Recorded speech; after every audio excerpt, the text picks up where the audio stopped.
que vende, o que deixa o meu ticket alto é a minha essência. Eu não vou chegar e falar, bom dia, senhoras e senhores, hoje nós vamos falar sobre meta e resultado. Não vou fazer isso, mesmo que vá quebrar depois. Porque é broxante. A comédia, a boa comédia, ela é muito técnica, só que ela é boa quando a técnica não é aparente. Então, se o palestrante entende isso, cara, ele tem a plateia na mão. E aí ele respondeu em 5 minutos, o Alexandre Weimer. Ele falou assim, cara, gostei de você é audacioso.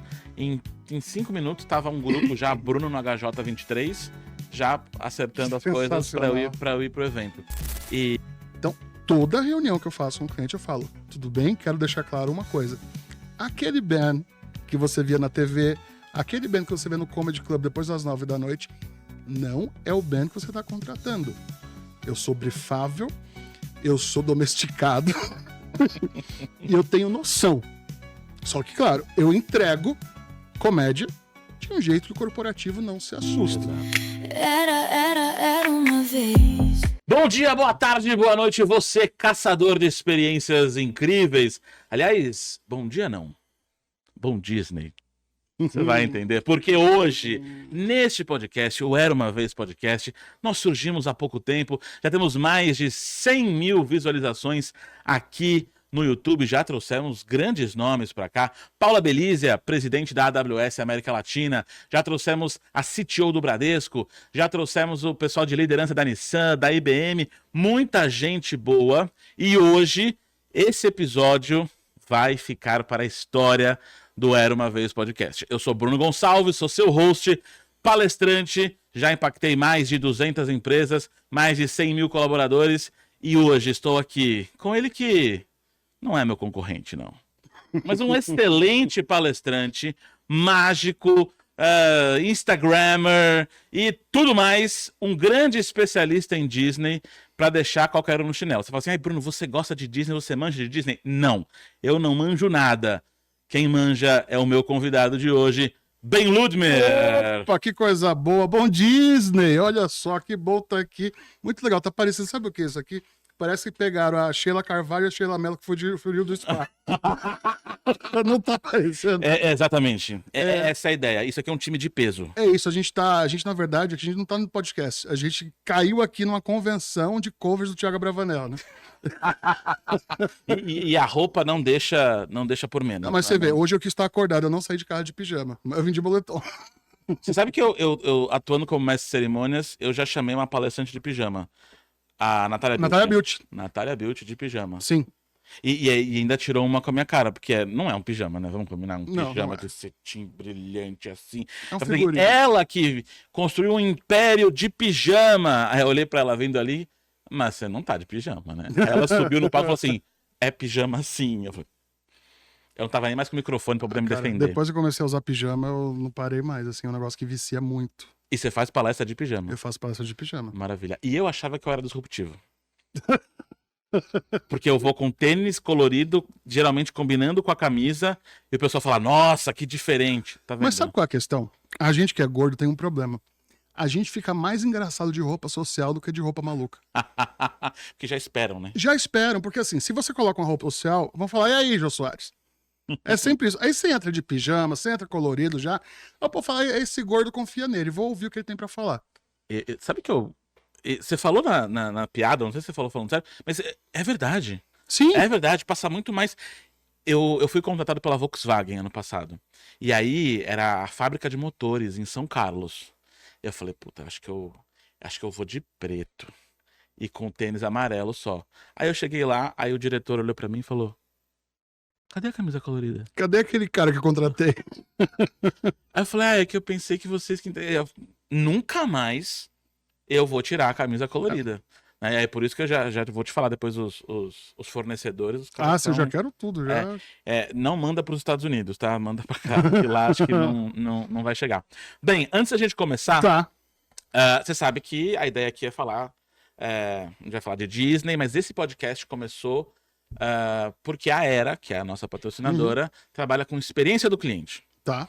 E eu não sei como é que é a sua vida como palestrante, mas você já reparou que, por exemplo, a galera pensa na experiência dos usuários de eventos, mas a galera raramente pensa na experiência do palestrante. Sim. Né? Então, não tem um retorno de palco, ou o microfone não tá funcionando bem, ou o passador de slide tá sem bateria, enfim. Mas aqui no Era Uma Vez Podcast a gente pensa na experiência do nosso convidado. E é por isso que a gente quer que você maravilha. lembre da gente. Tá. Você coloca lá naquela sua estante memorável com história de 3 vezes Cash Member. Porque nós fizemos um mini Não! Ben Ludmer. Não é possível, cara. Não, olha isso aqui. Olha, não é possível. E você vê que é com a sua roupa, É caraca, com a com minha seu pijama. roupa. E é magro, ainda tem isso. Porque, não é, olha, sou eu, porque, ó, o Pop, ele tem um cabeção, né? E eu falei disso esses dias com uma amiga nossa, depois no Fora da Hora eu falo quem é, que eu falei, vou começar a tomar os Zempic. Olha aqui o futuro. É isso.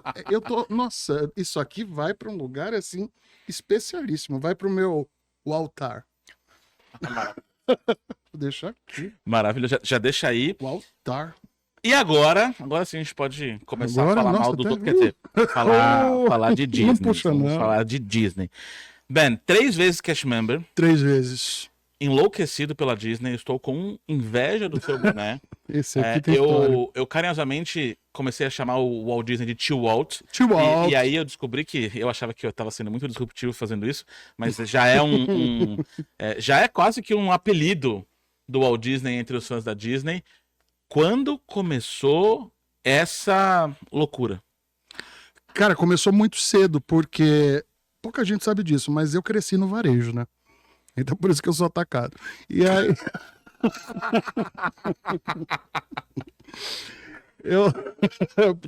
Coloca aí na edição. Eu venho de uma família de comerciantes. E o que meu pai vendia? Brinquedo. Ah, Então, muito do que eu tenho de acervo até hoje, meu pai guardava catálogos da Disney pra mim quando era criança. Quando vinha a DCP que chama, né? Disney Consumer Products. uhum. Quando tinha a remessa de Consumer Products, meu pai chegava com os catálogos em casa e falava, ó, vai sair. Eu lembro do meu pai chegando e ele me deu um folder assim, e eu cheguei na escola e falei, vai lançar Pocanhotas, não sabia ler direito. E eu sou mais uma vítima dos VHS verde. Bela e a Fera ali, que eu acho que Bela e a Fera nem era verde ainda, né? Rei Leão acho que já era. Rei Leão era verde. Cara, não lembro. Mas Bela e a Fera foi o primeiro. Só que antes de eu ir pra Disney a primeira vez, meus pais já tinham ido. E eu cresci vendo aquelas fotos. Lembra aquela foto do Mickey mais magrinho, com roupa de astronauta? Uhum. Aquela foto, aquilo pra mim era a imagem da Disney. Então eu sempre tive essa relação muito forte, porque eu sabia que Disney era um lugar mágico. E nessa época, a nossa casa estava em reforma, eu sou de Recife, e a gente estava morando numa praia perto de Recife. E toda vez que pra gente sair de Recife, a gente cruzava Olinda até chegar nessa praia. Na minha cabeça, quando minha mãe falava Orlando é uma cidade limpa, e eu associava Disney a cores, tudo, eu achava que Orlando era Olinda sem carnaval, era um Olinda limpa. Minha cabeça de criança, né? E eu achava que ir pra Disney significava pular o muro do aeroporto. Porque eu ia deixar os meus pais lá, eles atravessavam a porta e falavam, do outro lado tem o Mickey. Na minha cabeça era isso. E aí, cara, Bela e a Fera foi, né? Bela e a Fera não tem como não pegar ninguém. Eu entreguei a idade que eu sou velho, Bela e a Fera não é pra geração Z. Mas quando eu assisti Bela e a Fera foi uma coisa que pegou. E aí, 2 anos depois, eu fui pra Disney, presencialmente. E aí, nunca mais eu fui uma pessoa normal. Nunca, cara. Desde dessa primeira visita, a Desde paixão a primeira bateu. visita, porque eu sei que foi algo muito forte pra mim, porque com 8 anos de idade, quando meus pais me contaram que a gente ia pra Disney, eu comecei a chorar de emoção. Criança não chora de emoção, é muito difícil. Eu chorei de emoção copiosamente, e quando eu cheguei na catraca, tava tocando When I Wish Upon a Star. Aí, cara, pegou de um jeito que... E aí, crescendo no varejo, eu já tinha uma noção de Disney como negócio. Mas eu não tinha essa noção do que era a Disney como negócio.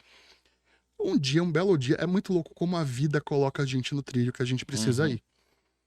Eu tava no computador, né? Que a época com monitor de tubo. Aquele IBM Aquele IBM lá, bege quase. Isso, bege, aquela com a carinha de fumante, assim. Aham. Eu tava sentado no computador e eu falei, cara, faz tempo que eu não vou pra Disney, tô com saudade. Queria ver os Piratas do Caribe. Aí o YouTube tava começando na época. Coloquei no YouTube Piratas do Caribe.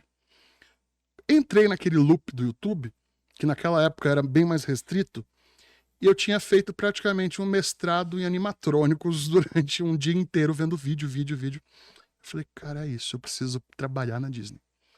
Aí um amigo meu na faculdade tinha acabado de ser cast member, e aí ele falou, cara, é isso aqui que você tem que fazer, tal, me passou o caminho das pedras. Um ano depois eu tava lá, trabalhando. E aí, cara, foi o meu divisor de águas, como eu tive em 94, na primeira vez como guest, e aí 2007 foi a primeira vez como cast member, e minha vida mudou completamente, assim, foi uma coisa que me bagunçou, não vou mentir, me bagunçou, porque quando você volta do primeiro ICP, o mundo acaba. Tanto que eu saí de casa logo depois. Eu fiquei 2 meses em casa e falei, vou mudar pra São Paulo. Vim pra São Paulo porque você ganha uma independência, você ganha uma liberdade, uma coisa que você fala, não vou mais ficar, sabe, vivendo aqui na casa dos meus pais. Só que eu trabalho desde muito cedo. Eu comecei profissionalmente com 12 anos, fazendo mágica. Legal. Comecei a fazer um show de mágica, só que meu pai sempre deu muito valor ao trabalho. Então, meu pai me colocava pra trabalhar no escritório dele, eu fui office boy no escritório da minha tia, eu fiz um monte de coisa que eu acho que é algo que reflete hoje na minha relação com o varejo em si, com business no geral, porque é algo que está no sangue, realmente. Apesar de eu ser... tem uma frase americana que eu gosto muito, que é as pessoas esquecem que em show business tem uma palavra que é maior. Só que eu não sou esse cara. Eu não sou um cara de business. Eu falo de business, mas eu sou um cara de show. Eu gosto do palco, eu gosto do encanto, não encantamento, do encanto do palco. Eu acho que encantamento é muito técnico. O encanto é outra coisa que a gente proporciona. Então, quando eu entendi a Disney como negócio por dentro, aí mudou. Porque aí você entende, além do encanto, aí chega o encantamento.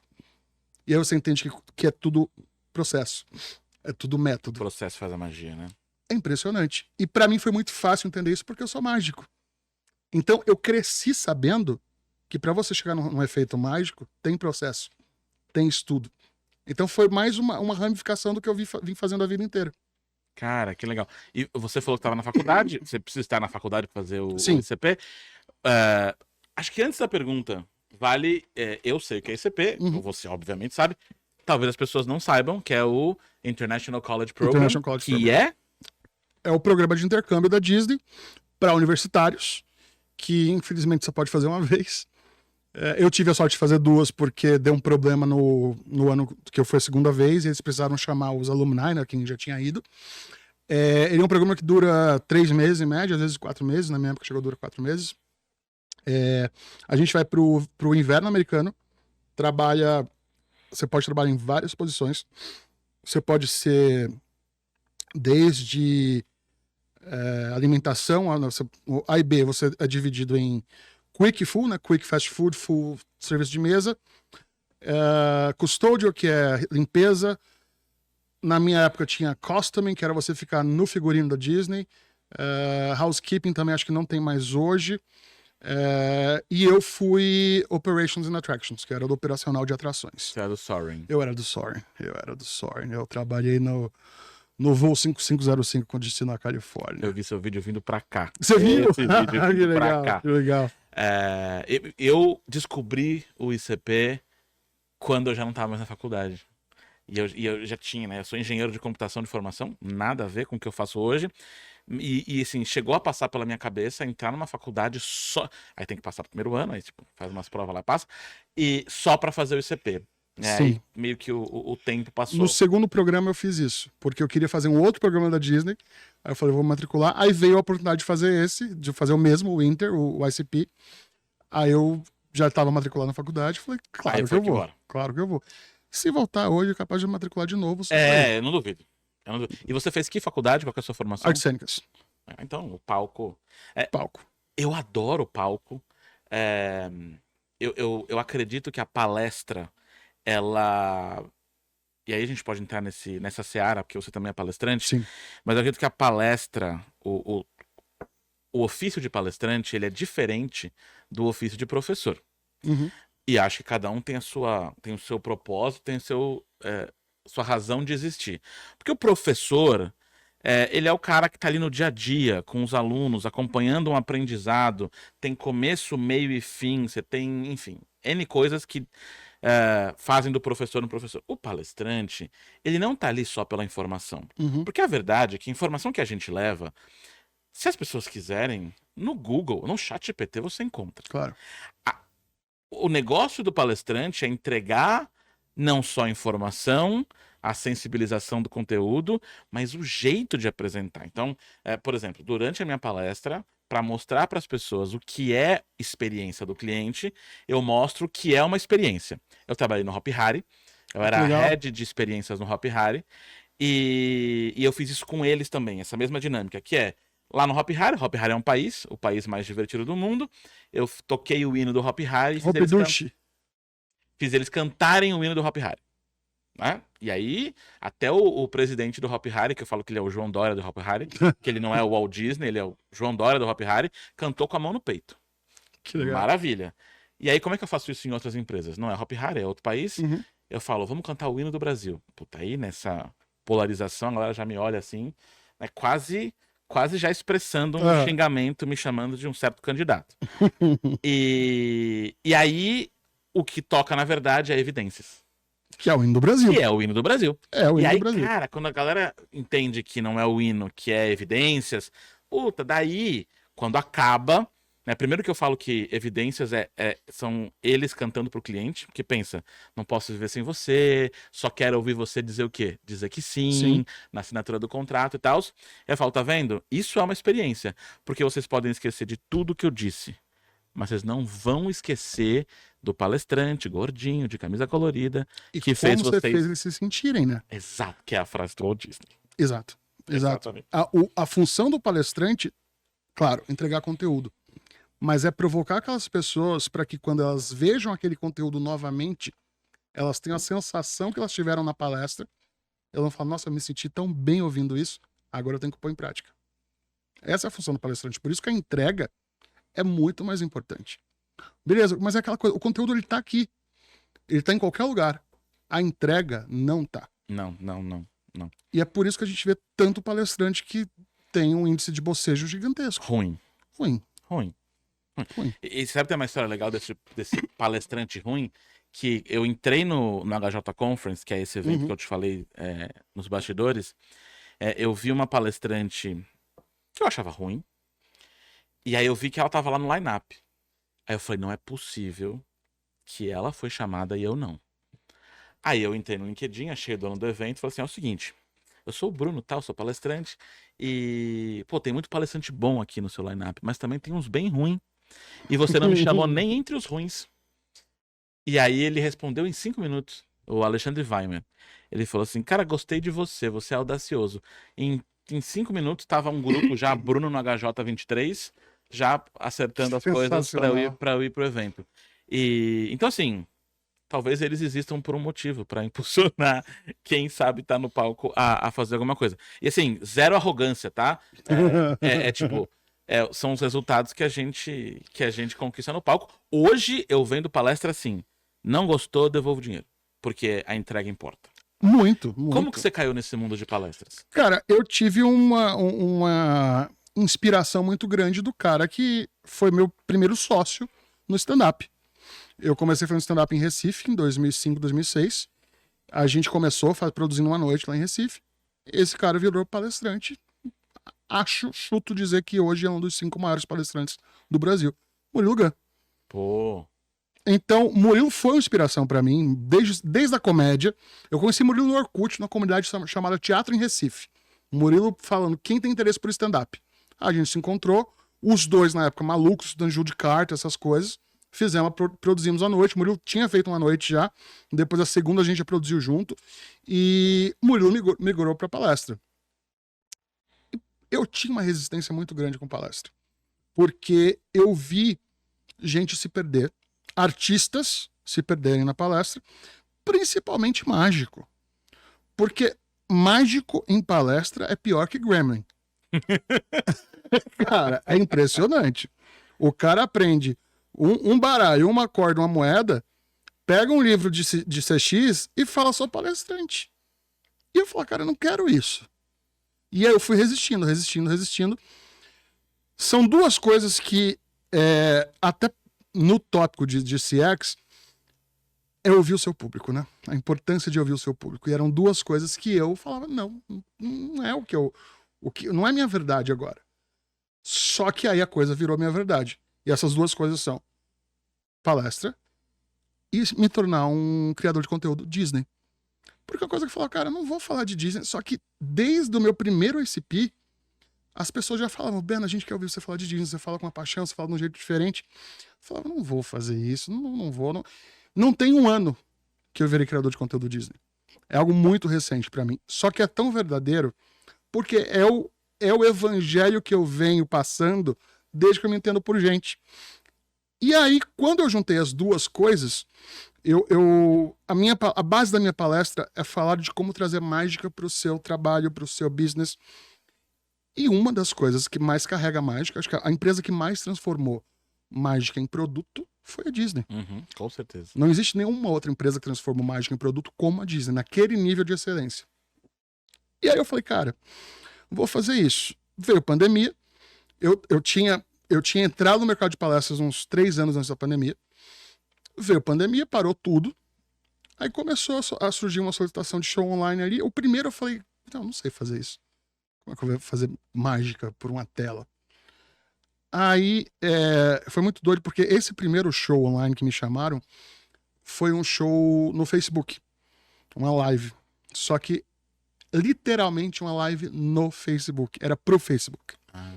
Pro Workplace. Eles falaram, então, a gente quer que você entre 10 minutos só. São 10 minutos para você manter o pique do evento ali. Falei, cara, como é que eu vou entregar muito em 10 minutos? As pessoas que estão em casa, assustadas, porque era começo, né, do isolamento. Eu evito falar o appends, não gosto de falar appends porque é energia ruim. Aí eu falei, tá, já sei. Eu entrei com um pijama de vaca, com direito a teta e chifre. Aí eu falei, bom dia, hoje a gente vai ter ginástica guiada, eu sou o personal de vocês. Primeiro exercício, todo mundo levanta em casa, e eu não era Zoom, eu não tinha um feedback, era caixa de comentários só, era um chat. Eu odeio até hoje. É desesperador você interagir com o chat. E aí, eu não sei, o pessoal levantou em casa, eu comecei a sambar, eu não sei nem sambar. Comecei a sambar, 10 horas da manhã, 10 minutos. E aí comecei a fazer mágica de baralho online. Falava, primeira pessoa que falar abacate eu vou escolher. Pum, abacate. Abacate, fala uma carta de baralho. 5 de copas. Exatamente a carta que estava aqui o tempo inteiro. Aí, disso pulverizou. E aí, como era Facebook, né? Imagina a força disso daí. Já, não era nem meta ainda, eu acho. Veio... A pandemia não era, não. Não era meta, né? Aí começou um monte de agência me procurar. Comecei a fazer muito mestre cerimônias. Cara, eu cheguei a fazer mestre cerimônias em evento online pra Indonésia.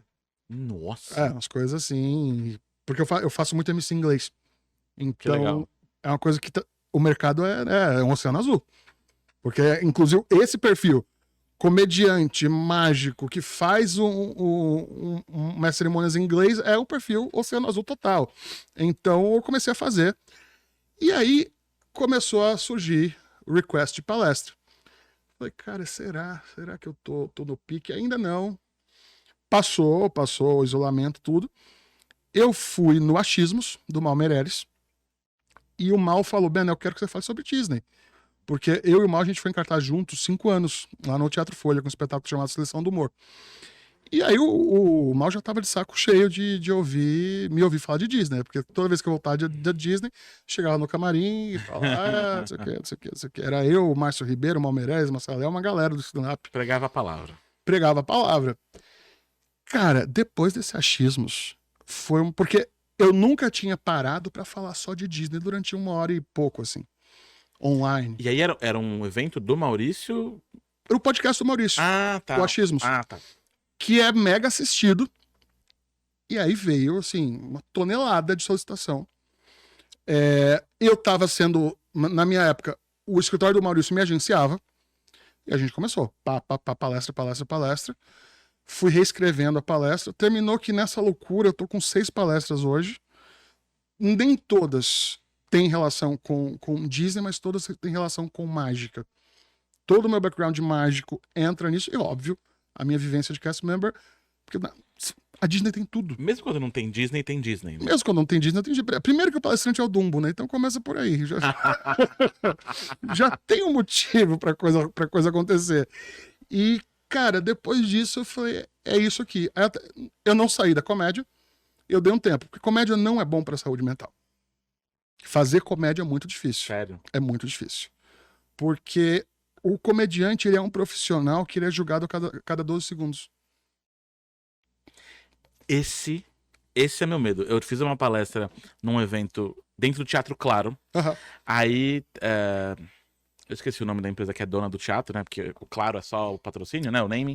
É do Fred, né? A Heather. Não é esse. Enfim, quem tava lá gerenciando o Teatro Claro, elas me chamaram, né? A gente conversou, fez um almoço depois. Elas assim, Bruno, que tal a gente fazer uma palestra stand-up? E a gente coloca na hora do almoço aqui no teatro pra, sei lá, quem sabe alguma coisa que você sabe fazer. Pro shopping. Dentro do Teatro Claro, dentro do shopping Vila Olímpia. Vila Olímpia. Mas pro pessoal do shopping. Pra quem tiver no Pra shopping. quem tiver, Pra quem tiver. E aí fazer um bem bolado pra galera pagar com VR, porque já tem uma comida inclusa. Sei lá. Um negócio desse. Cara, morri de medo. Não rolou. Porque assim, uma coisa, pelo menos pra mim, como palestrante, eu tô seguro. Cara, me bota pra falar. Esses dias eu tô assinando um contrato. Acho que quando sair o podcast já vai estar assinado.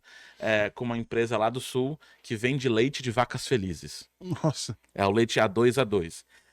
Então me bota pra falar de zoonoses, me bota pra falar de vaca feliz. Cara, me brifa primeiro, que pra mim é muito tranquilo, imagino pra você também, subir num palco e falar qualquer groselha, sabendo que eu tô ali pra falar sobre X.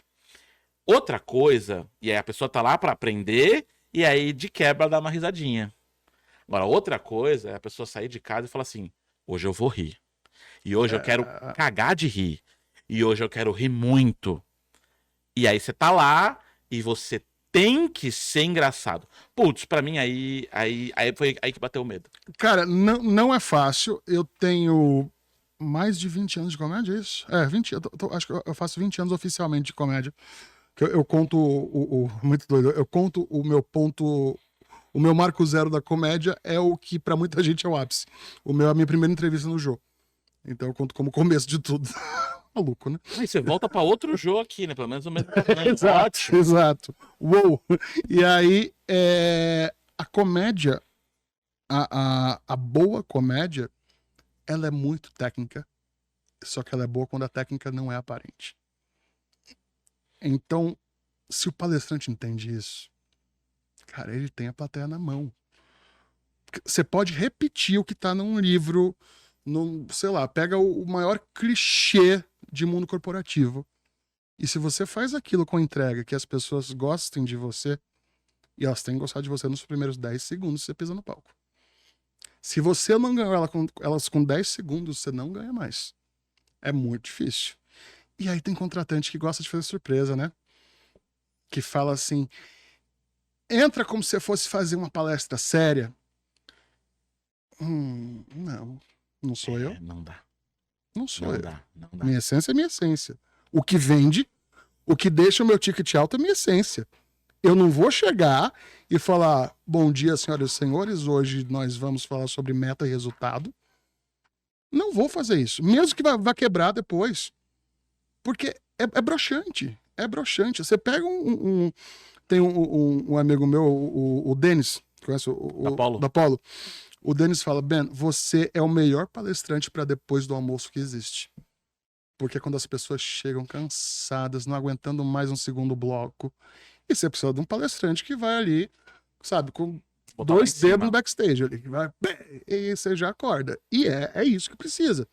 Então, eu acho que existe esse medo do humor, ele é bilateral, né? Porque existe o medo nosso, que No dia que eu perder o medo, eu deixo de fazer. Eu concordo.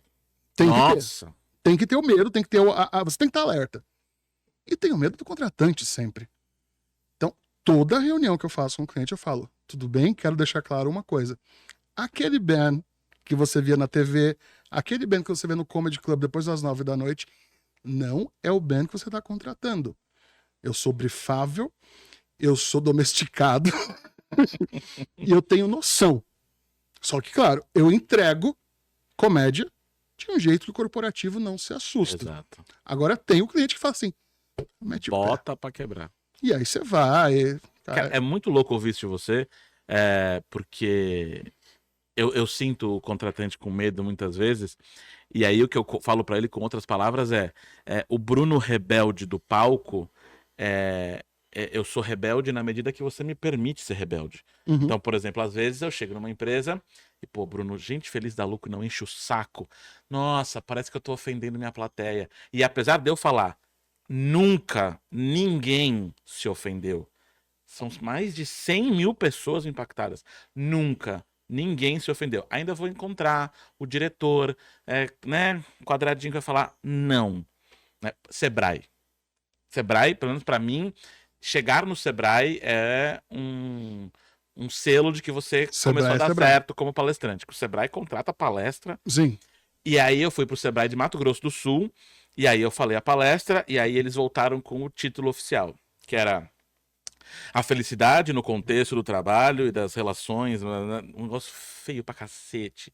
E aí eu virei pro presidente do Sebrae e falei assim, tá, isso aqui tá lá atrás na tela, no telão, eu posso brincar com esse fato da gente ter mudado o nome? Ele falou assim, meu, faz o que você quiser, eu só não posso deixar gente feliz da lucro no saco na tela, porque aí vai tirar foto e aí vai me ferrar. Aí eu falei, não, beleza. Então eu subi no palco, eu não falei nada, eu olhei pra trás. Aí eu falei, vocês viram que eles me podaram aqui? Porque o título... Aí eu brinco com isso. E a galera tem muito medo, assim, gente, não vai ter piada pra ofender ninguém, eu não vou ser racista, eu não vou ser homofóbico, eu não vou ser misógino. Fiquem tranquilos. E se tiver um assunto que vocês não queiram que eu trate, não vou tratar, eu vou pular esse assunto e tá tudo certo. Porque eu já vi palestrantes, uma grande amiga minha também, que já teve aqui, a Camila, falou que quando ela não foi brifada, o resultado da palestra dela foi demissão em massa. Porque ela foi falar de felicidade no trabalho e aí ela falou. E as pessoas foram embora. Que maravilha. Então, e assim, eu sou apaixonado por esse mercado de palestras e é bom trocar essas experiências e ver que a gente vive coisas parecidas. E aí eu vou falar do grande elefante branco na mesa, que não sou eu nem você, porque eu tô de vermelho e está de bus, mas é o branco. Palestrante Disney. Opa! E aí? Porque assim, eu fiz saída pela esquerda. Cara, eu comecei a ver um monte de gente entrando, alunos meus, gente que assistiu minhas palestras, começou a colocar lá no LinkedIn, especialista Disney. E aí eu falei assim, mas você não falou pra mim que você nunca foi pra Disney? Aí a pessoa leu O Jeito Disney de Encantar Clientes, leu uns outros 2, 3 livros. Você já leu a biografia do Walt Disney? Não. Não. É o cara que acredita na Meryl Streep, que fala que o Walt Disney era fascista, nazista e do mal. E tá lá, usando o nome do cara, e pra mim isso é tipo usar o nome de Deus em vão. Não, aliás, é até bom tocar nesse ponto, porque eu como judeu, eu gosto muito de defender esse ponto. Então já começa por aí, depois a gente fala dos palestrantes. Como é que as pessoas, que muita gente fala essa cagada de que o Walt era nazista? O Walt veio para o Brasil na política da boa vizinhança, justamente para evitar que o Estado Novo deixasse o Brasil se enamorar com o fascismo. E que já tava com, né? Já tinha Opa, né, senhor? Getúlio realmente... O Getúlio é o Ghost Host original, né? Of course, there's always my way. Não pode falar isso, não. Tá tudo certo, ninguém entendeu. Não, ninguém entendeu. Exatamente, tem que ter conhecimentos muito específicos para entender isso. Muito. Então, palestrante Disney. Eu acho que tem um grande problema nisso daí, porque 90% do mercado não tem uma vivência Disney o suficiente para entender a Disney como business. Vou te falar alguns que eu admiro muito. Claudemir.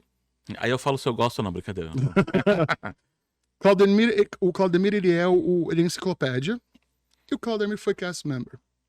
Ele não foi qualquer cast member. Ele foi diretor. Ele foi diretor. Acabou, ponto. Ele dava traditions. O único brasileiro... Não, isso é uma coisa... O único brasileiro a estar do outro lado do Traditions. Exato. Pô, Isso é incrível. Eu gosto muito do Espíndola. O Espíndola, ele tem... A gente fez um evento junto agora. E eu falei, cara, eu vou conhecer o Espíndola, que eu tava de mestre cerimônias, não tava de palestrante. E a empresa falou, mete o pé. Eu falei, que legal. O cara que é um dos palestrantes que eu mais admiro vai me ver aqui fazendo piada de gordo, zoando a plateia. Mas tudo bem, deu tudo certo. Gosto muito do Espíndola, do Slivnik, o Vila Real também. São todos esses são pessoas que têm uma vivência. O da Jaque eu assisti esse dia, não sei que a gente fez juntos. Mas eu acho que eu vi uma pessoa postando ontem, uma pessoa que nem é palestrante, fez um post, porque agora a tendência é postar carrossel educativo. O cara fez um carrossel educativo sobre gestão Disney, só que ele não é palestrante, ele não trabalha com empresas. Ele queria... Se bobear, nunca foi pra Disney. Se bobear, nunca foi pra Disney, queria farmar seguidor, só. Falei, cara, mas... eu acho que existe esse cuidado muito do que é ser um palestrante Disney, porque eu, como cast member, eu tomo esse cuidado. Você vai lá na minha bio do Instagram, tá escrito Disney Alumni. Quer dizer, eu já trabalhei na Disney, eu fiz parte do elenco. Não me vendo como palestrante Disney. Eu sou um palestrante que também fala de Disney. Uhum. Mas eu acho muito errado quando as pessoas se vendem como palestrante Disney. Porque você não é palestrante Disney. Não existe A maioria nunca trabalhou lá, né? Mas não existe palestrante Disney a não ser que você esteja usando a name tag. Aquela name tag carrega mais de 100 anos de legado. Aquela, sabe? E que ninguém... E, assim, existe um total de 0 palestrantes Disney. Você é palestrante Disney enquanto você está na Disney como cast member. Se você não está na Disney como cast member, você não é um palestrante Disney. Porque para ser um palestrante Disney, a primeira coisa que você tem que fazer é representar a empresa. E aí, se você for um cast member, provavelmente você não vai poder ser um palestrante. Sabemos disso, né? Minha querida amiga. Né? Mas ela vai vir. Ela vem vai porque vir. ela é não vou medir palavras, ela é foda. Então, ela vai estourar quando ela entrar nesse mercado. Eu acho que a grande questão eu acho que, no geral, o mercado de palestras, no geral, tem muita bateção de carteira. Tem. Né? Muita bateção de carteira, muita gente que lê 2 livros e... Aí você fala, não, mas tem uma entrega boa. Não, esse é o problema. Você leu 2 livros e você não tem uma entrega boa. Não tem como ter uma entrega boa. Não tem como, porque repertório faz toda a diferença.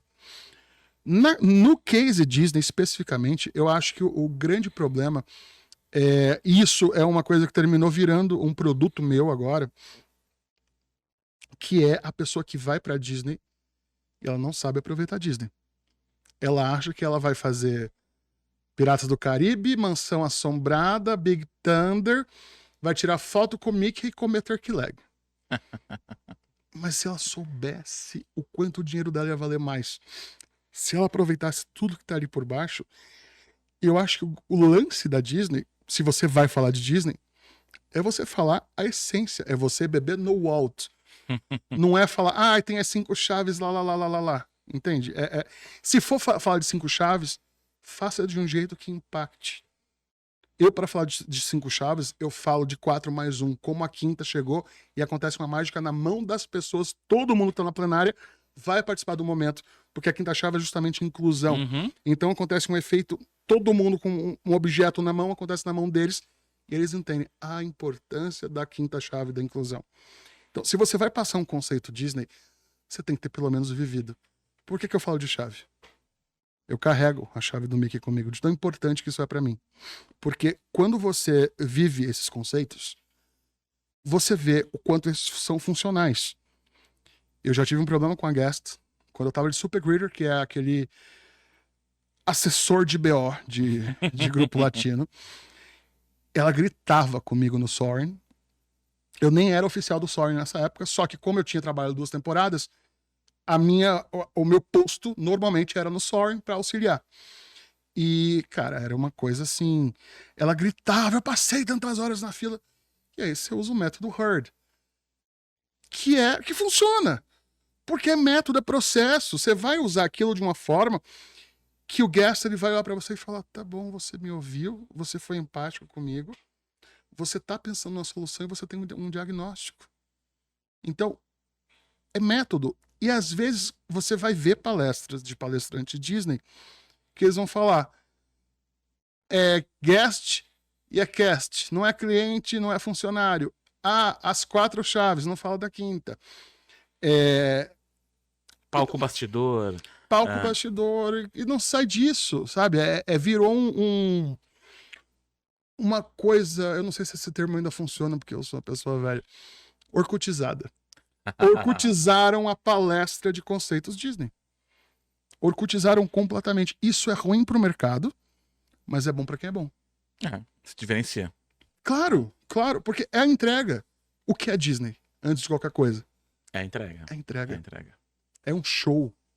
Eu comecei a virar, obviamente, nunca serei o anti-Disney, mas eu acho que a coisa gourmetizou de tal forma, e aí você usou logo no começo o termo encantamento, Uhum.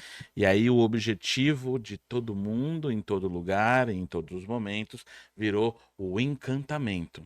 E um diagnóstico que eu faço hoje, trabalhando com CX, é que hoje o grande problema que a Disney enfrenta em termos de atender bem o cliente é porque ele já chega com uma expectativa muito alta. Sim. Então, se você foca só em encantamento, as pessoas e as empresas esquecem de fazer a droga do básico bem feito.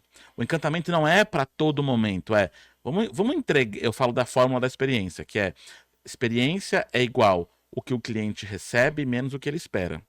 Então a expectativa importa. Quando eu zero essa conta, ou seja, eu entrego exatamente o que ele quer, o que ele veio buscar, eu zero essa conta. A hora que eu boto o encantamento, ou seja, o algo a mais, Exatamente. eu, na maioria das vezes, elevo a expectativa para a próxima entrega. E eu acredito. E aí, por exemplo, eu tô no Hop Hari, eu acabei de voltar do Salinas Maragogi, que é um baita resort, estive no Mavsa também, que é um baita resort. Para quem trabalha com lazer, com diversão, entretenimento, essa super entrega, se não for feita com cuidado, ela gera uma próxima expectativa que pode te causar problemas, porque você não vai entregar isso sempre. Então, ninguém vai pra Disney com problema, querendo ter problema. Ninguém vai pra Disney, aliás, você vai pra Disney, eu já vi gente contando que deixou cair o sorvete no chão de propósito, porque quer receber um novo, para ver como funciona, quer receber o Magical Moment, quer cavar o Magical Moment. Então, eu sempre falo agora sobre, cara, você quer encantar? Vamos encantar, mas primeiro vamos focar no básico bem feito. Opa! Vamos fazer e entregar o que você prometeu para o cliente, porque é uma onda de, eu quero encantar toda hora, eu quero encantar, eu quero fazer. E na minha visão, quando você fala da experiência do cliente, você precisa, em 99% das vezes, entregar o que promete. A Disney tem um posicionamento muito claro sobre a magia e ela sempre tenta entregar mais. Uhum. Mas é a Disney. Existe uma soberania. Só qual que é o problema da Disney hoje? Nessa questão da experiência. A Disney tem um problema grave de over-delivery retroativo. A Disney entregou tanto lá atrás. A régua estava tão alta que quando o mundo passa por uma crise e a Disney precisa ficar em pé de novo, só que quem tá no conselho, quem tá no board não tá pensando em mágica, qual a primeira coisa que acontece? Cortes. Então vai cortar custo aqui, aqui, aqui. Você vai tirar um Magical Express, você vai cobrar por um Fast Pass, você vai começar a tirar um fotógrafo para colocar um totem automático. Tudo isso deixa a mágica um pouco comprometida. E aí vem o outro lado, a concorrência, a Universal. Eles estão colocando em prática tudo que eles aprenderam com a Disney. Até porque Epic Universe é financiado pela Disney. Aí você pegou numa área que não estou sabendo. Conta mais. O Epic Universe foi vendido. O Hulu foi vendido pela Comcast. Já entendi. Entendeu? Temos um bom corte. Faz sentido. Mas, tanto em termos de Imagineering, e aí muita gente fala, pra que eu vou querer entender de Imagineering, de design de parque temático, de arquitetura de parque temático? Porque é isso que faz o guest voltar. E a gente vai naquela máxima antiga do Walt, a Disney é pintada todos os dias. Não é pintada todos os dias. Onde necessita reparo, tem reparo, porque o Walt falava. Eu preciso que o parque pareça novo para que eu tenha clientes novos. E o Walt falava clientes porque guest veio bem depois. Qual que é a função do Imagineering? O Imagineering, ele faz você perceber que aquela atração tem várias camadas. Quando você volta para casa e você vê um vídeo no YouTube, você vê um maluco como eu, criador de conteúdo, falando não sei o quê, e aí você fala, cara, eu não vi isso nessa fila. Eu preciso voltar para ver esses detalhes agora. Tudo na Disney, a meta principal da Disney é retorno. 70%, né? 70%. De quem vai e volta. 70% de quem vai e volta. Por quê? Eles querem ver isso. Quem não volta tem um probleminha de falta de mágica. Você tem que acreditar em mágica pra estar na Disney. A gente tem amigos que falam, nossa, detestei isso aqui. Mas não souberam aproveitar. Não tiraram proveito do Imagineering. Não. Quando você vai sabendo que, cara, isso aqui é feito como um plano de cinema. E eu tô entrando na Main Street, tem crédito subindo. São as janelas da Main Street, homenageando cada um que participou daquele processo criativo. Da mesma forma, o Epcot também é um plano de cinema. Quando você vê o plano aberto, com a Spaceship Earth, ele vem dando um zoom, só que esse zoom é um monorail. Aí você passa por dentro, você vê por dentro, dá o gostinho, e aí você retoma pro macro, pro plano aberto, e aí você desce, e aí você vai explorar o parque. Se um guest entende isso, ele vai fazer o possível para voltar. A experiência todo é ano. outra. A experiência é outra. Então, tudo bem, você tem que estudar um pouquinho? Tem, mas o seu dólar vai valer muito mais do que aqueles R$6 difíceis que estão agora. seu dólar vai valer R$40, R$50 quando você vai entendendo cada detalhe da sua viagem. Quando você entende quem foi o Walt. Quem foi esse maluco? O cara tinha que ser maluco para fazer aquilo. O cara quase perdeu tudo. O cara chegou muito... Mais de uma vez. Mais de uma vez. Quebrou várias vezes. Chegou muito perto de desistir várias vezes.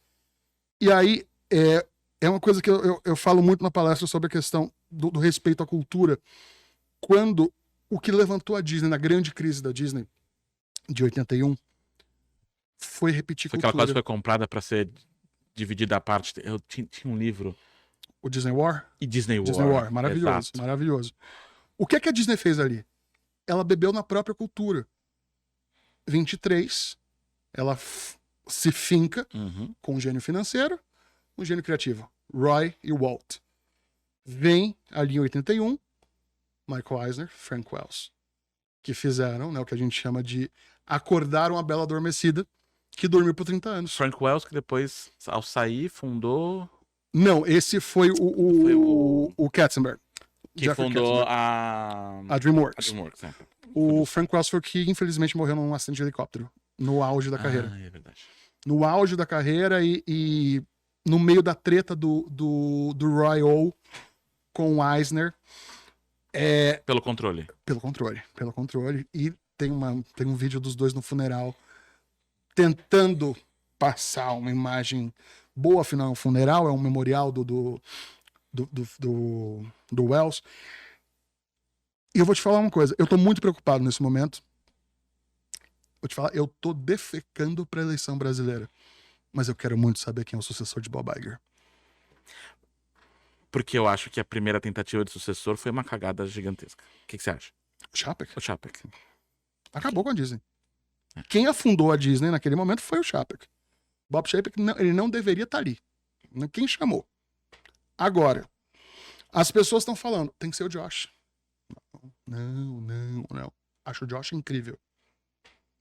Mas também se ele sair de parques, quem vai pra parques? Mas aí, o que a gente tem que fazer? É o momento de recuperar a cultura. É o momento de ter duas mentes. A minha aposta é a Dana, que é de cinema, e o Josh.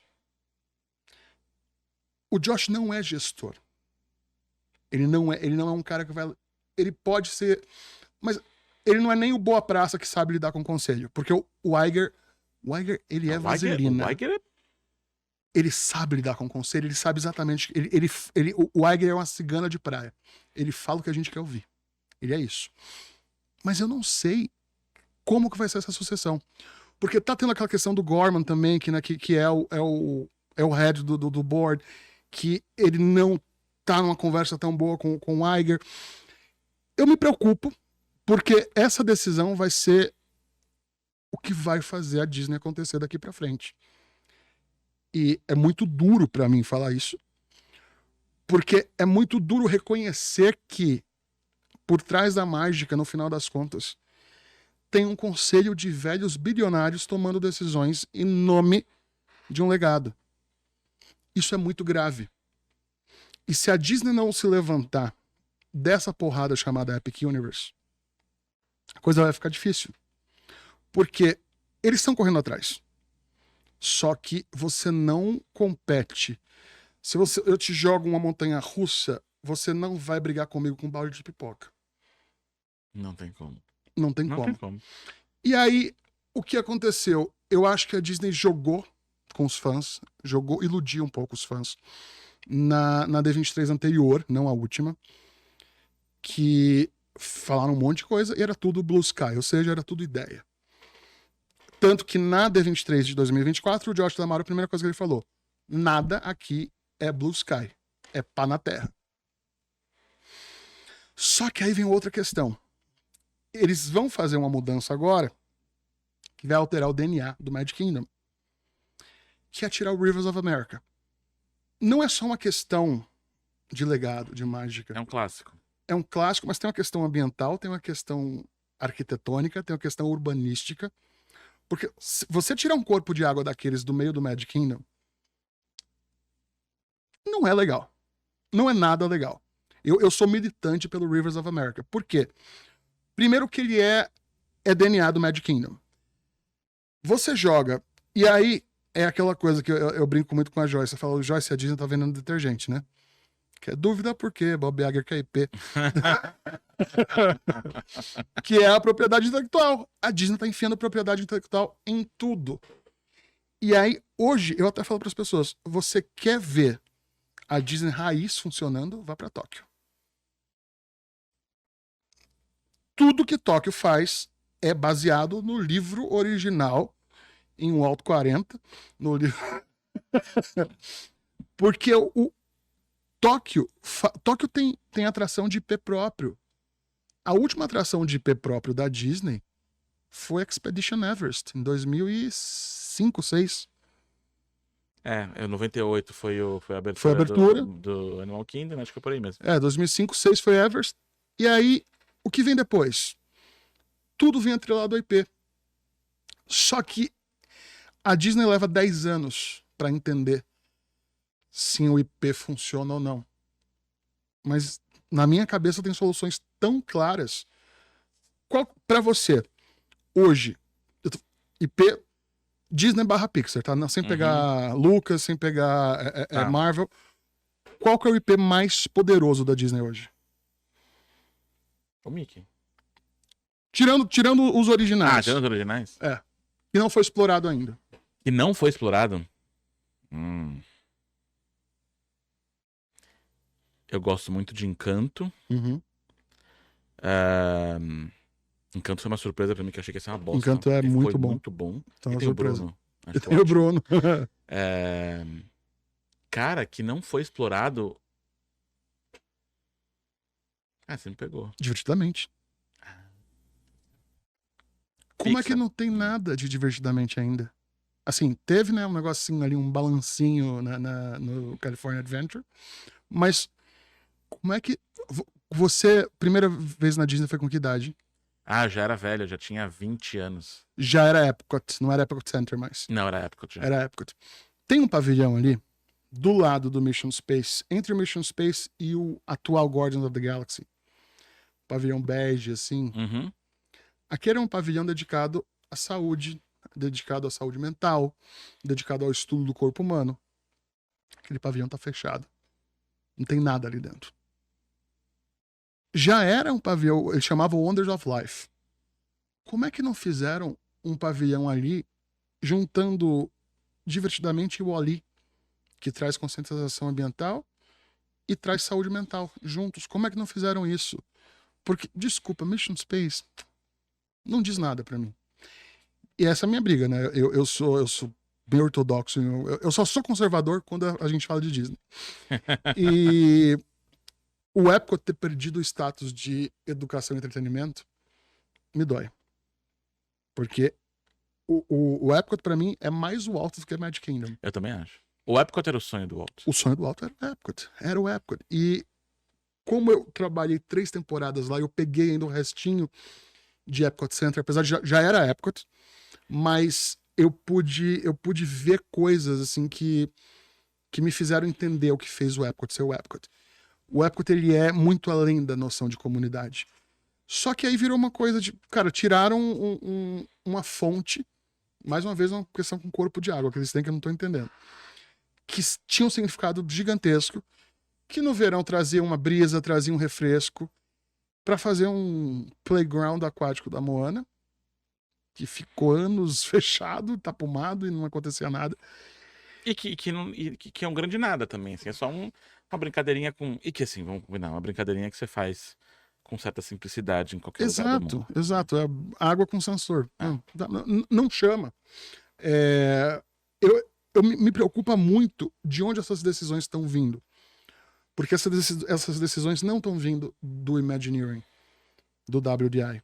Estão vindo do business. Estão vindo do business. Estão vindo do business de pessoas que não estão no dia a dia da empresa. De pessoas que estão ali injetando, e aí é aquela, né, competição de quem põe o maior na mesa. E aí é um monte de bilionário se matando.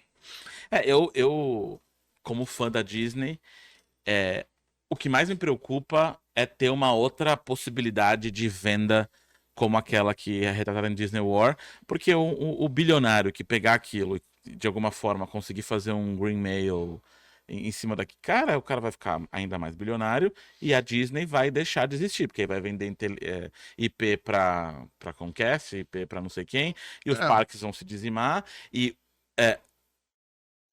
o parque hoje não se sustenta sem a propriedade intelectual da Disney, né? Eu, vivendo no Hopi Hari, vi como é difícil você tematizar qualquer coisa sem você ter alguma coisa no que fazer. Hopi Hari tem algum IP hoje? Não.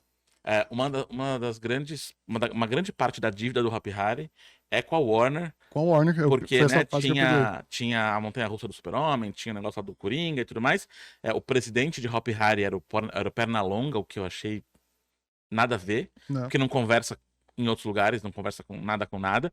E aí o parque começou a criar os seus próprios personagens. Então agora tem o presidente, o fundador de Hopi Hari, né? E aí, por exemplo, a montanha-russa que era do Super-Homem foi retematizada para ser, e eles brincam com a própria história. Então essa montanha-russa é uma máquina do tempo que volta aos tempos de glória do Hopi Hari para você salvar Hopi Hari. Então é como se você fosse de frente, e aí você vai lá, faz o que tem que fazer e volta pra onde você tá. Então, passou num estalo. Então, isso foi muito bem feito com essa nova gestão séria, que leva a sério o caixa da empresa e tudo mais, e que leva a sério os colaboradores. Quando a gente esteve lá, a gente conseguiu o selo GPTW. Que legal. A gente voltou ao auge de 1 milhão de visitantes, que era uma coisa que tinha acontecido só lá em 1999. Mas se o parque tivesse, desde sempre, algum apoio de propriedade intelectual, cara, seria muito mais fácil construir outras coisas. E a Disney, se perder isso... Então, mas isso que me preocupa também, que a Disney aparentemente perdeu a capacidade de gerar seu próprio IP. Como Haunted Mansion, como Piratas do Caribe, como Jungle Cruise. Tudo isso foi sumindo. O Epcot, as pessoas não têm noção disso, mas o Epcot no auge do Epcot Center, existiam 5 Spaceship Earth. Spaceship Earth, pra quem não sabe, é a bola do Epcot, que é uma atração gigantesca. Tinha 5 daquela. Porque tinha o Imagination original, que não é o do Figment. Hoje já tinha o Figment, mas não é como é hoje, que ela tem vários erros. O do Nemo era uma atração mais densa. Onde era o Guardians of the Galaxy chegou aí antes de ser Guardians, que era o da Ellen DeGeneres. Foi. Era bom pra dormir, mas era incrível. Porque você tava sentado no teatro, de repente abria a cortina, a cadeira do teatro andava, você tava na pré-história. Era lindo, era lindo. Aí tinha Horizons, que é, pra mim, a maior dor, não existe mais. Foi a melhor atração que existiu no Epcot. Que foi da onde surgiu a famosa frase que todo mundo fala que foi do Walt Disney. Exatamente, if you can dream it, you can do it. Não é do Walt, fica a dica. E também, existe a polêmica de onde, como que ela surgiu. Porque... Eu vi seu vídeo último sobre isso, que não é do Walt, é do Fitzgerald, e também não é do Fitzgerald. É de uma redatora da Sharon, é um negócio incrível. É a pegadinha até da pegadinha. É a pegadinha da pegadinha. E foi aprovada pelo Jack Welch, da GE. É Jack Welch. Eu lembro que você falou que era da GE. Então, essa eu confesso que eu não sabia. Porque eu já me achava muito inteligente em saber que não era do Walt Disney. Eu já me achava incrível. Aí você vem e fala que não era nem do Fitzgerald, aí... Não é nem do Fitzgerald. É uma loucura essa frase. E tinha o que vai voltar um tributo agora. O Test Track vai fazer uma homenagem, que eu tô louco pra ver o que vai ser isso, se inaugurar esse ano ainda, que é o World of Motion. Que é a imagem mais icônica do World of Motion. Quando você entrava, tinha os Homens da Caverna soprando o pé em brasa, de tanto que ele andou. Uhum. Era uma atração cheia de piada. E aí, eu acho que toda essa questão de gestão da Disney também tem um grande problema. Você já deve ter ouvido alguém falar, cara, eu fui na Disney, não é mais a mesma coisa. Você O viu problema isso? que eu te falei do Das com a Bárbara, que é minha esposa, me irritou num nível, e eu fui pra Universal e fui tratado que nem rei. Eu falei pra Universal, eu falei assim, fui maltratado na Disney. A minha esposa não teve os direitos dela atendido. Ela é PCD, ela sofreu um acidente, ela ficou cega do olho esquerdo. Eu contei tudo isso pra Disney e eles cagaram na minha cara. Me ajuda? Eles liberaram o DAS da Universal, que tem outro nome, que é o... esqueci. Não lembro o nome do DAS deles. Eles deram mais 4 Express Pass, que não precisa nem esperar na fila, era só ir direto. Ainda deram um voucher de $20, que é peanuts, que é nada pra eles. Olha, pra você comprar um presente, pra você lembrar da sua experiência, da sua primeira experiência depois do acidente aqui na Universal. Nossa. Como que eu uso essa camisa? E aí eu fui pro Magic Makers ano passado e a Joyce falou, olha, era palestra, a gente feliz da Luca não enche o saco. E aí a gente mudou pra a gente feliz da Luca não enche o saco. E aí a gente teve uma reunião com o pessoal da Universal também.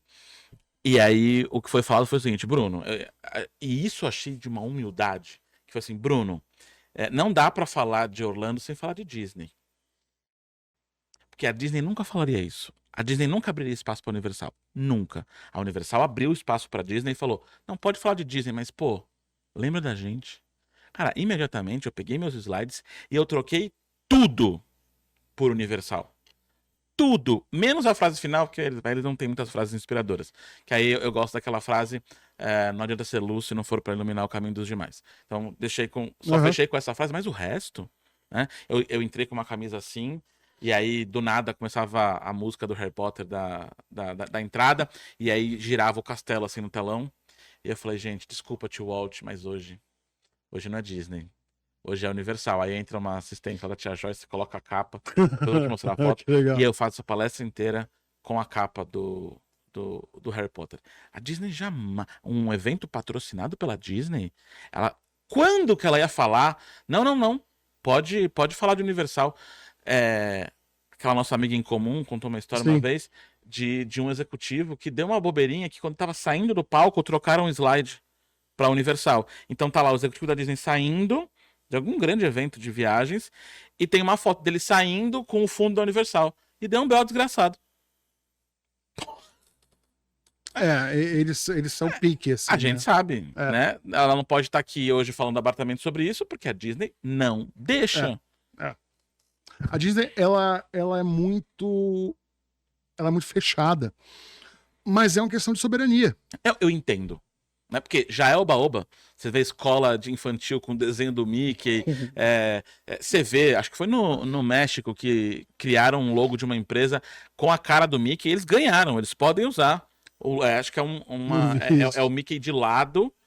E parece que num vacilo da Disney o cara registrou e passou tanto tempo que agora já virou conhecido e o juiz deu ganho de causa pra esses caras.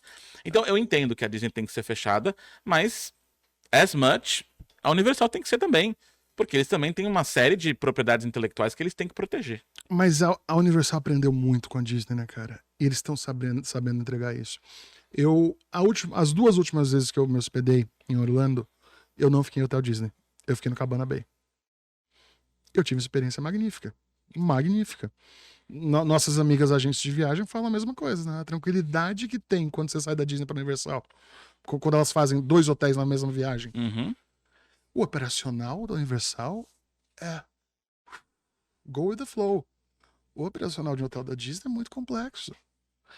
E aí o que acontece? Qual foi um grande problema que aconteceu nesse período aí? Com tá procurando uma palavra bonita, mas o passaralho que teve.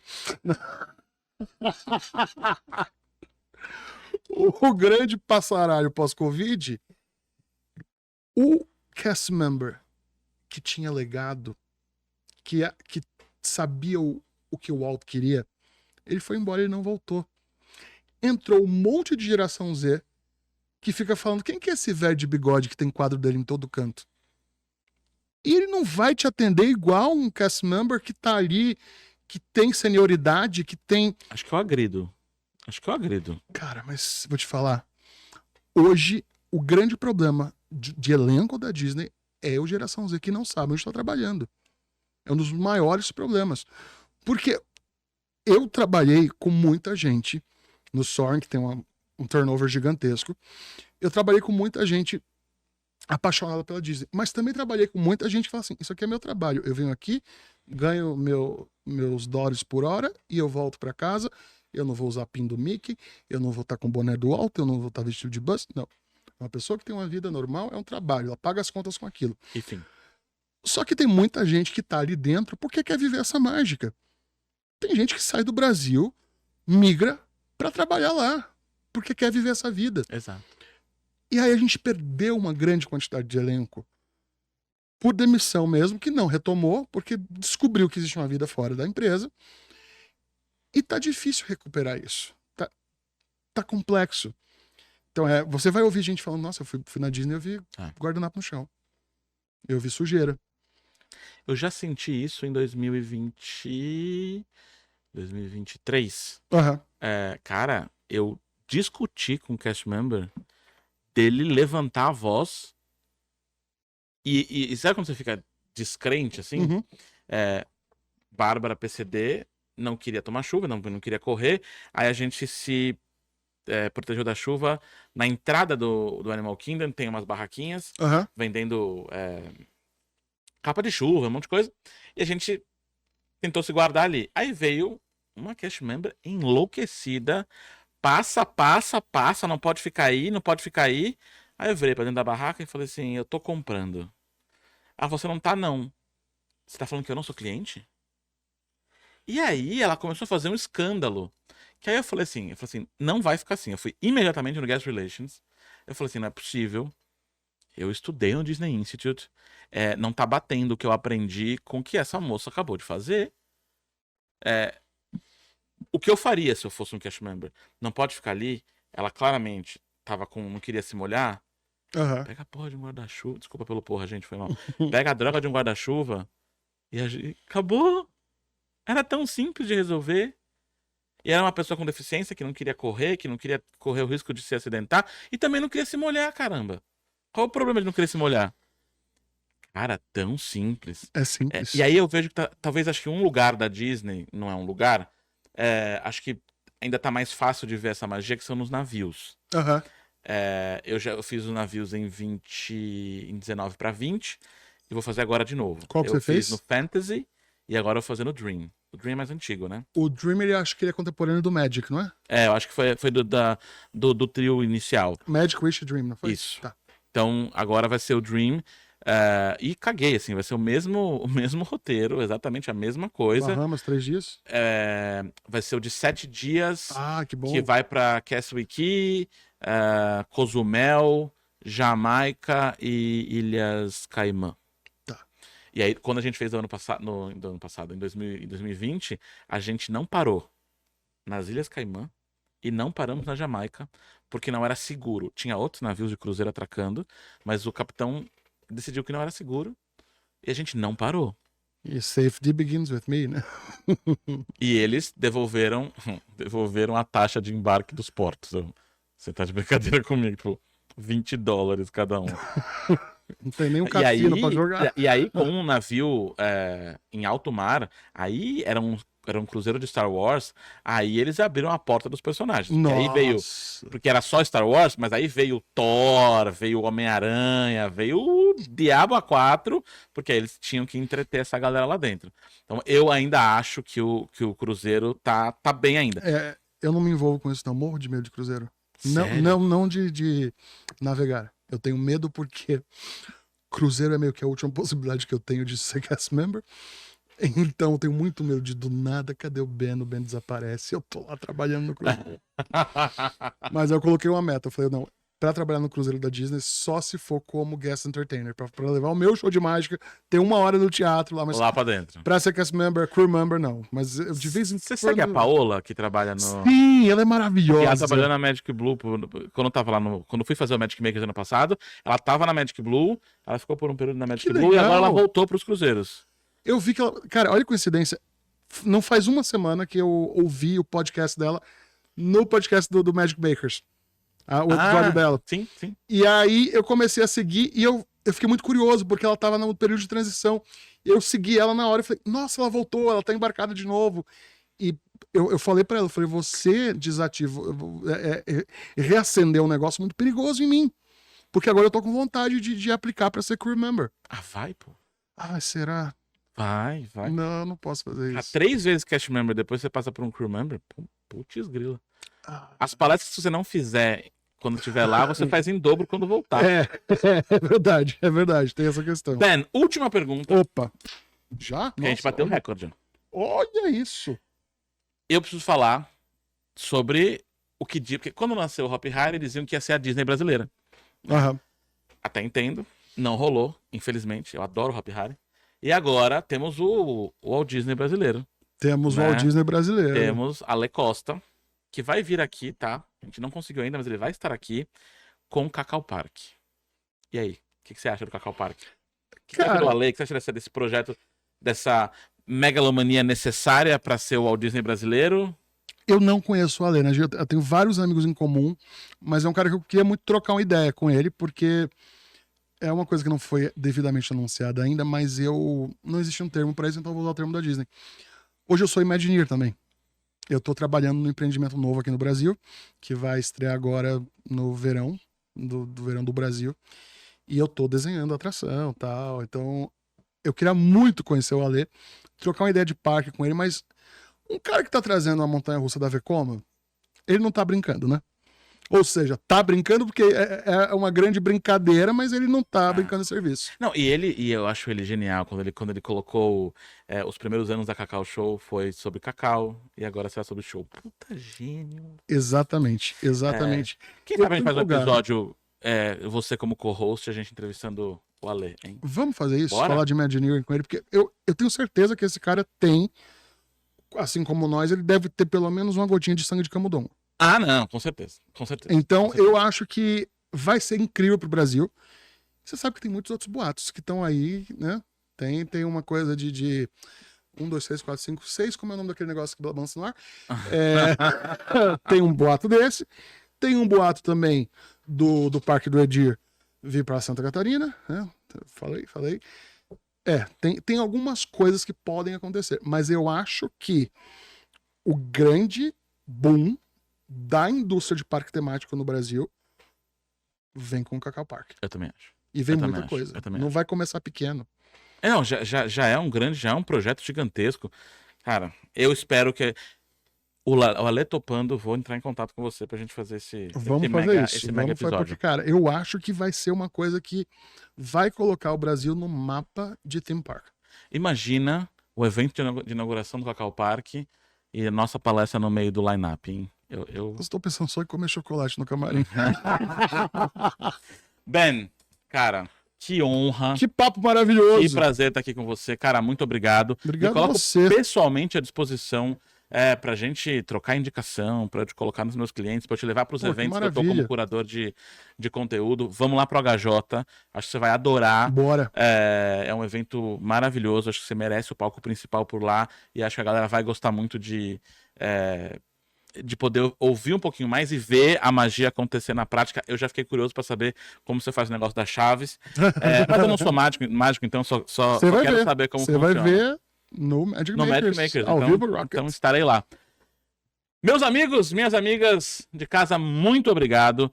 Vocês curtiram esse papo aqui histórico sobre Disney e afins, carreira de palestrante, essa galera que tenta ser palestrante falando de Disney sem nunca ter pisado na Disney. A gente botou pra fora todo o rancor e ranço que tem dentro dos nossos corações. Não é porque a gente fala de Disney que a gente é bobo, a gente só tem cara de bobo, que gordo geralmente tem uma carinha Sempre de bobo. tem. Né?